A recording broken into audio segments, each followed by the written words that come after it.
Good morning, students. Class 7th SST chapter 21 civics part है। और इससे पहले एक वीडियो बना चुके हैं इस चैप्टर का, और आज इस वीडियो में हम इस चैप्टर का रेस्ट ऑफ द पोर्शन करेंगे। जैसा कि आपको अपनी बुक में देख पाओगे कि इस चैप्टर का टाइटल है डेमोक्रेसी एंड इट्स की फीचर्स। तो हम आगे पढ़ेंगे, फॉर्मल इक्वलिटी की बात कर रहे थे अपन, और कैसे डिस्क्रिमिनेशन है जो हमारी सोसाइटी में कैसे एग्जिस्ट करता है और कैसे हमारी सोसाइटी इम्प्रूव हो रही है, उसके बारे में हमने प्रीवियस वीडियो में डिस्कस किया था। इसके अलावा इक्वलिटी की वजह से कैसे डिग्निटी, जो ह्यूमन डिग्निटी बढ़ती है, उसके बारे में भी पिछले वीडियो में हमने डिस्कस किया था। इस वीडियो में हम बात करेंगे आगे formal equality in Indian constitution. तो इसके अंदर मोटा मोटी जो फैक्टर्स हैं कि इक्वलिटी की वजह क्या प्रोविज़न है हमारे कॉन्स्टिट्यूशन के अंदर, वो हैं every person is equal before the law. Every person, law जो होता है, कानून जो होता है, उसके सामने ना कोई छोटा है ना कोई बड़ा है। Every he is either president of country और ए डोमेस्टिक वर्कर, या वो कंट्री का प्रेसिडेंट हो, सबसे बड़ी पोस्ट प्रेसिडेंट की होती है, या फिर कोई घरेलू वर्कर ही क्यों नहीं हो, छोटा सा, ठीक है ना। सारे के सारे इक्वल होंगे। No person can be discriminated against the basis of their religion, race,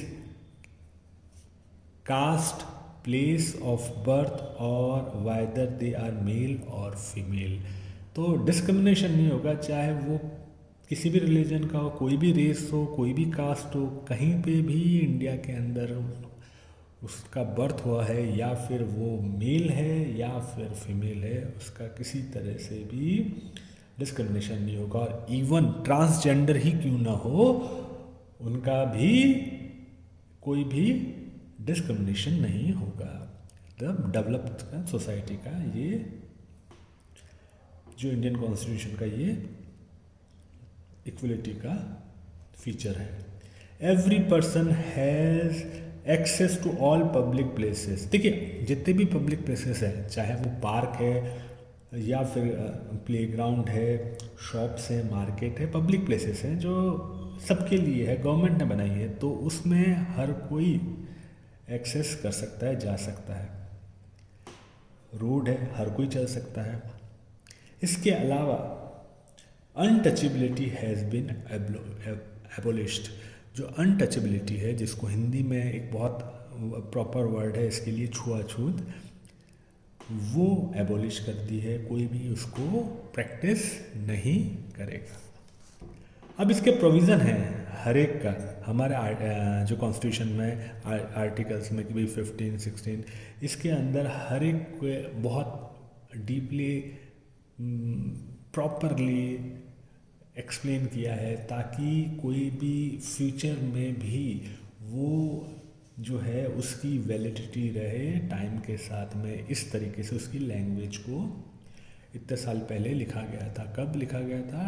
26 जब इम्प्लीमेंट किया था, तो 26 जनवरी 1950 को। और उससे पहले जब ड्राफ्ट बनाया था, तो ड्राफ्ट जब इस कॉन्स्टिट्यूशन का बना था, तो इतना ज़्यादा ध्यान रखा था कि आर्टिकल, हर जो आर्टिकल के अंदर हर चीज़ का प्रॉपर ध्यान रखा था। जैसे हम बात कर रहे हैं, article 15 of Indian constitution prohibiteds discrimination on the ground of religion, race, caste, sex और place of birth. It lies of the following provision.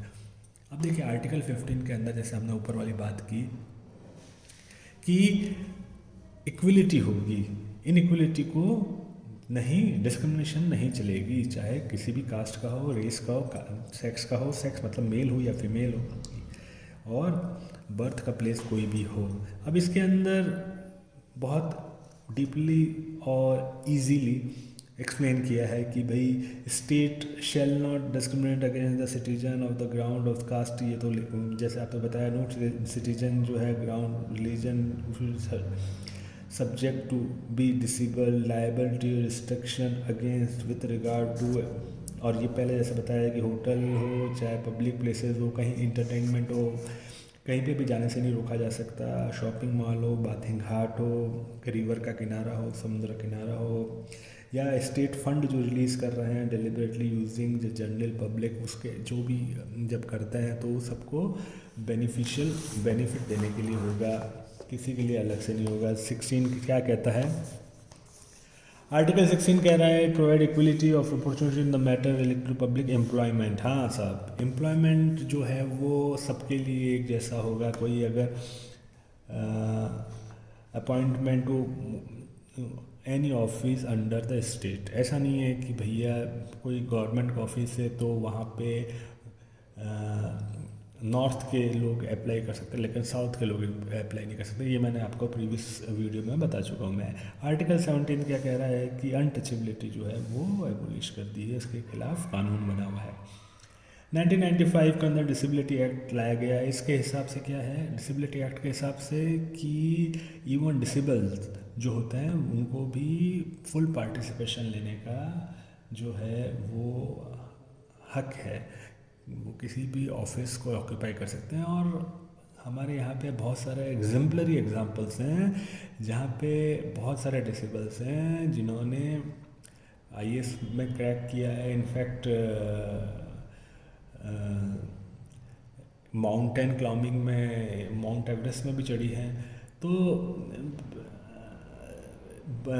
मतलब ये कहना कि डिसेबल जो है वो कोई किसी तरह का कोई आपको आपके जीवन के लिए कोई प्रॉब्लम क्रिएट करता है, तो it's not true.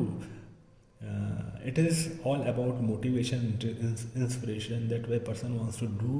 If a person wants to do, if he will to do, it doesn't matter whether he is disabled or not. It matters that whether you are disabled from your mind, right? तो इस वजह से ही इसको ध्यान रखते government ने इस चीज़ को समझा, उन्होंने 1995 में लॉ बनाया। To implement the equality, the government has made put the several programs, और ये बहुत सारे प्रोग्राम्स बने हुए थे ताकि जो scheme to the disadvantage communities, disadvantage community के लिए क्या है। इसके अलावा मिड डे मील्स भी प्रोवाइड कर रही है स्कूल्स के अंदर ताकि जो है पुअर बच्चे हैं उनको बेनिफिट मिल सके। Not only they can get food while get education, ताकि उनको उस वक्त उस उम्र में काम नहीं करना पड़े, साथ ही साथ में उनके पेरेंट्स को फ्री रहें और वो अपने अर्निंग कर सकें, माताएं जो हैं उनकी अर्न कर सकें विदा अपने बच्चों की चिंता किए हुए कि वो खाली पेट रहेंगे। क्योंकि in really in Indian very majority of people are living below poverty line और पुअर होते हैं। तो कई बार ये चीज़ प्रैक्टिस करनी पड़ती है और करनी चाहिए। हाँ, इसमें ये अलग बात है कि जो क्वालिटी है मील की वो कॉम्प्रोमाइज़ हो जाती है। तो इसके लिए government should make sure that कि कॉम्प्रोमाइज़ नहीं हो। तो इसके बाद है decision making mechanism. Decision making mechanism जो है डेमोक्रेसी के अंदर it was in a beautiful way it has been done. इसके अंदर कोई भी ऑफिस होता है, कोई भी डिपार्टमेंट हो, कोई भी इंस्टीट्यूट हो, कोई भी सोसाइटी हो, कोई भी ट्रस्ट हो, वो क्या करती है कि वहाँ पे जो एक्टिव पार्टिसिपेंट्स हैं वो मीटिंग करते हैं, अलग अलग माइंडसेट के लोग साथ में बैठते हैं, they discuss, they debate and after that unanimously they come to the conclusion कि भैया this is the right strategy and right decision so that a proper and fruitful result will be achieved. और उसके बाद वो करता है। अब army के अंदर भी ऐसा होता है, ऐसा तो नहीं है कि जनरल या जो सीडीएस हैं अभी वो बोल देते हैं कि भैया ये करना है और वो रातों रात कर देती है, या पीएमओ में ऑर्डर पास होता है और वो रातों रात नहीं, वो पूरी की पूरी टीम होती है, कोई हेड करता है उसको और वो डिस्कस होता है, कई लेयर्स में मीटिंग चलती है और उसके बाद में फाइनल फुल प्रूफ प्लान बनता है। और उसमें अगर कुछ लीव होल ले जाते हैं तो अगली बार उस प्लान अगले जब भी मीटिंग होती है, अगला जब भी कुछ एक्शन लेना होता है किसी भी फील्ड के अंदर, तो उन मिस्टेक्स को ध्यान में रखा जाता है। तो this is the way how decisions are made, और ये डेमोक्रेसी के मैकेनिज्म है, डिसीजन मेकिंग मैकेनिज्म। इसके बाद है अकोमोडेशंस ऑफ डिफरेंसेस। देखिए ये इसलिए इम्पोर्टेंट हो जाता है ये टॉपिक कि मैं आपको सीधा एक्सप्लेन कर रहा हूँ ये टॉपिक। मतलब डिफरेंसेस क्या हैं कि अलग अलग जो लोग होते हैं उनके अलग अलग पर्सपेक्टिव होते हैं, अलग अलग उनकी सोच होती है, अलग अलग स्टेटस होता है, कोई रिच होता है, कोई पुअर होता है, कोई ज़्यादा एडुकेटेड होता है, कोई कम एडुकेटेड होता है। एंड डिस्पाइट ऑफ एंड जो ये डाइवर्सिटीज़ है, एक अलग अलग लैंग्वेजेस से एक फील्ड में पहुंचते हैं। ऑफिसर्स, एक ऑफिस के अंदर स्टाफ ऑक्यूपाई होता है, कोई अलग अलग प्लेसेस से होते हैं, अलग रेस के होते हैं, अलग जेंडर के होते हैं, और उसके बाद में वो जब मीटिंग करते हैं या जब वो किसी टारगेट को अचीव करने के लिए बैठते हैं तो उनका ईगो क्लैश होने के चांसेस बहुत ज़्यादा होते हैं। उनको हर एक को लगता है कि आई एम राइट। और डेमोक्रेसी एंड मीटिंग जो है वो एक ब्यूटी है जहाँ पे हर कोई रेस्पेक्ट करता है दूसरे के पर्सपेक्टिव के, दूसरे के व्यूज़ का, और उसके बाद में लिसन करते हैं, साथ ही साथ अपनी बात को एक्सप्रेस करते हैं। और जहाँ पे हर एक को लगता है कि जो सबसे बेस्ट सॉल्यूशन है, सबसे, चाहे वो पॉलिसी मेकिंग में हो गवर्नमेंट की या फिर किसी मल्टीनेशनल कंपनी की मार्केटिंग स्ट्रेटेजी बनाने की हो, वो जो है वो एक्टिवेट की जाती है और वही सक्सेस का सूत्र है।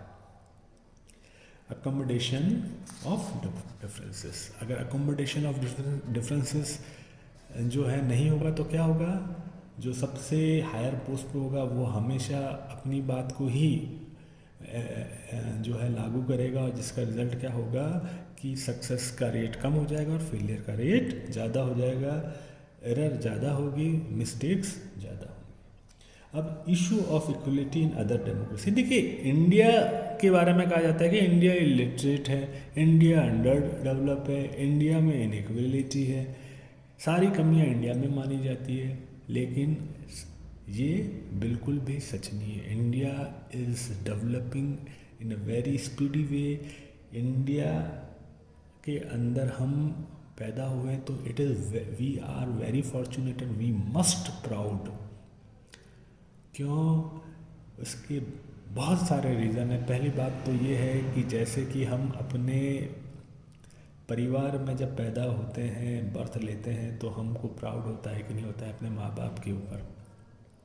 इसी तरह मदरलैंड है हमारी, और हमें अपनी मदरलैंड पे प्राउड होना ही है, गर्व करना है। ये फीलिंग आपके इनसाइड से आनी चाहिए। अपार्ट फ्रॉम इट बात करें कि हमारी बेहतर क्यों है डेमोक्रेसी या हमारी कंट्री बेटर क्यों है, एक तो हिस्ट्री बहुत पुरानी, 5,000 10,000 साल पुरानी हिस्ट्री है हमारी, और बाकी जितनी भी कंट्रीज़ हैं उनकी हिस्ट्री बहुत जो है वो इनिशियल स्टेट पे है, ज़्यादा पुरानी नहीं है। 2000 ईयर्स या 3000 ईयर्स या 1000 ईयर पुरानी है। एक बात तो ये हो गई। इसके अलावा दूसरी चीज़ ये है कि इनफैक्ट अगर डेमोक्रेसी की बात करें, यहाँ पे इस चीज़ की बात नहीं करें, तो यहाँ पे डेमोक्रेसी के अंदर हर कोई अपनी बात बहुत अच्छे से और बहुत फ्रीली एक्सप्रेस कर सकता है, अनटिल अनलेस वो कोई लॉ ब्रेक नहीं करता है, चाहे वो मीडिया में, सोशल मीडिया में हो, चाहे वो पब्लिकली हो। इसी तरह से दूसरे बात करें तो यहाँ पे एक तो ये पिक्चर दे रखी है, जिसके अंदर ये पिक्चर है मिस रोज़ा की है, और ये एक्चुअली तब की बात है जब यूनाइटेड स्टेट ऑफ अमेरिका के अंदर अंग्रेज जब किसी बस में आ जाते थे या किसी पब्लिक प्लेस में आ जाते थे, तो जो वहाँ के अफ्रीकन मूल के लोग थे वो खड़े हो जाते थे और खड़े सफ़र करना पड़ता था। इनफैक्ट अगर वो उनको बस में या पब्लिक ट्रांसपोर्ट में पीछे की तरफ सीट में बैठना पड़ता था। उनको सेकेंडरी सिटीजन समझा जाना पड़ता था। और इनफैक्ट अब्राहम लिंकन से पहले तो वो स्लेव कंसिडर होते थे, स्लेव की ज़िंदगी जीते थे। ये तो अब्राहम लिंकन थे जिन्होंने वहाँ पे मूवमेंट चलाया और वो जो है उनको स्लेवरी से मुक्ति दिलाई थी। लेकिन वो पूरे तरीके से माइंड सेट चेंज नहीं हुआ था। साउथ अफ्रीका के अंदर तो बहुत टाइम तक ये असर रहा था और इसकी वजह से उनकी क्रिकेटिंग टीम को भी बहुत टाइम तक बैन रखा गया था इंटरनेशनल गेम खेलने के लिए। खैर, तो ये जो पिक्चर है इसमें मिस रोज़ा जो है वो का किस्सा है कि उससे पहले जितने भी अफ्रीकन थे मूल के लोग, अमेरिकन अफ्रीकन रेस के लोग, उनका कलर थोड़ा सा ब्लैक होता था, तो वो क्या कर उनको खड़ा होना पड़ता था, कोई वाइट ये गोरा आ जाता था। तो लेकिन इन्होंने, मिस रोज़ा ने, वो दिन भर अपने काम से टायर्ड थी, थकी हुई थी और उन्होंने मना कर दिया अपनी सीट से खड़ा होने के लिए। एज ए रिज़ल्ट उनको अरेस्ट भी किया गया, लेकिन बहुत एजिट हुआ और ultimately she was arrested by police. A huge agitation, बहुत एजिटेशन हुआ, known as civil rights movement began against the unequal way which the African American were treated. ठीक है ना। As a consequence the civil rights act was pass 1964, मतलब हमारी आज़ादी के बहुत टाइम बाद 1964 के अंदर जो है ये जो है लॉ पास हुआ। और इनफैक्ट अभी भी हुआ है। आपने नोटिस किया होगा कि अभी बहुत ज़्यादा प्रोटेस्ट हुआ था, क्योंकि जो कॉप ने, पुलिस वाले ने एक जो है ब्लैक अमेरिकन अफ्रीकन को गोली मार दी थी। तो जाहिर सी बात है कि अभी भी यहाँ पे हैं ऐसा, जो वाइट होते हैं वो अपने आप को सुपीरियर समझते हैं, और हमारे कंट्री के अंदर तो इस तरह की बिल्कुल जो है वो धीरे धीरे धीरे ख़त्म होने को है। इनफैक्ट जो सिटीज़ हैं, मेट्रोज़ के अंदर है, और जितने भी एजुकेटेड न्यू जनरेशन है वो तो अब इस तरह की सोचते ही नहीं है। लेकिन जो बाहर के लोग कंट्रीज़ हैं वहाँ पे अभी तक ये चीज़ है, और ये चीज़ उनका मिसबिहेवियर स्पोर्ट्स में भी देखने को मिलता है। हमारे यहाँ पे ये चीज़ नहीं है। तो इशू जो किसी को लगता है कि इंडिया के अंदर ये है कि नहीं, इंडिया के अंदर तो बहुत कम हो रहा है, लेकिन बाहर भी है ऐसा इशू। चैलेंजेस ऑफ डेमोक्रेसी के चैलेंजेस जो है वो ये है कि भैया social economic the struggle of recognisation of all person as equal of their democracy has to be maintain. ये सबसे बड़ा स्ट्रगल है साहब, कि सबका इक्वल ट्रीट हो, ये ध्यान रखा जाए और सब डिग्निटी के साथ रहें। और ये पॉसिबल हर कंट्री के लिए मुश्किल होता है। इस वजह से ये कोई भी कंट्री जो है कम्प्लीटली डेमोक्रेटिक नहीं है। जैसे रिच पीपल होंगे वो इन्फ्लुएंस होंगे। अगर आप कहीं पे भी ऑफिस में जाएंगे तो अगर आपकी पहचान कहीं पे है तो आपको क्यू में लगना नहीं पड़ेगा, लाइन में लगना नहीं पड़ेगा, आपका काम पहले हो जाएगा। तो ये बहुत सारी ऐसी चीज़ें हैं, हालांकि ये छोटी छोटी चीज़ें हैं। आपको लगता है आप 4 घंटे से लाइन में लगे हुए हैं और एक जना जो है उसका काम 1 मिनट में हो गया, और जब आपकी पहचान निकलती है तो आपके साथ आप वो चीज़ बेनिफिट उठा लेते हो, आप चले जाते हो, आपको 4 घंटे लाइन में नहीं खड़ा होना पड़ता है। तो definitely some way and other way we are all responsible for not being fully made our country democratic, right? तो आपको ये भी करना पड़ेगा। In fact most individual today believe that vote makes a difference in all government to run and they vote for their self interest. हाँ, ये बड़ा important है। देखिए हमारी कंट्री के अंदर जब भी वोटिंग होती है तो एक तो सबसे बड़ी बात है कि 70% या 60% तक की तो कई जगह वोटिंग होती है। इसका मतलब बाकी के लोग वोट कास्ट करने जाते ही नहीं हैं, तो ये गलत है। दूसरी बात क्या है कि जो लोग हैं वो बेसिकली वोट कास्ट करते हैं फेवर को, कई लोग वोट सेल करते हैं, कोई लोग किसी को फॉलो करते हैं, अपना उनका खुद का जो होता है वो ओपिनियन नहीं होता है, वो इन्फ्लुएंस हो जाते हैं किसी जो लोकल जो हेड के, और उनके कहने पे वोट कास्ट करते हैं। कुछ लोग जो होते हैं ब्राइब ले लेते हैं और वोट देते हैं, और जिसकी वजह से प्रॉपर और सुटेबल कैंडिडेट का जो है वो कई बार जीत नहीं पाता। तो ये डेमोक्रेसी के लिए थोड़ा सा चैलेंजिंग चीज़ है। लिटरेट होना पड़ेगा, हर एक को अवेयर होना पड़ेगा कि जब तक वो एक एक वोट की वैल्यू समझे नहीं और उस वोट को प्रॉपरली कंट्री को ध्यान में रखते हुए वोट कास्ट नहीं करेंगे, स्टेट को वोट करते हुए कास्ट नहीं करेंगे, तब तक अगेन डेमोक्रेसी जो है वो फुल्ली प्रिवेल नहीं हो पाएगी। तो इसके साथ ये पूरा चैप्टर आपका कंप्लीट होता है चैलेंजेस के साथ। मैंने बहुत अच्छे से आपको इसको सेकंड पोर्शन को और अच्छे से एक्सप्लेन किया है। सो मैं चाहता हूँ कि इसका होमवर्क आपको दे दिया जाएगा, इस चैप्टर को रीड करेंगे आप लोग।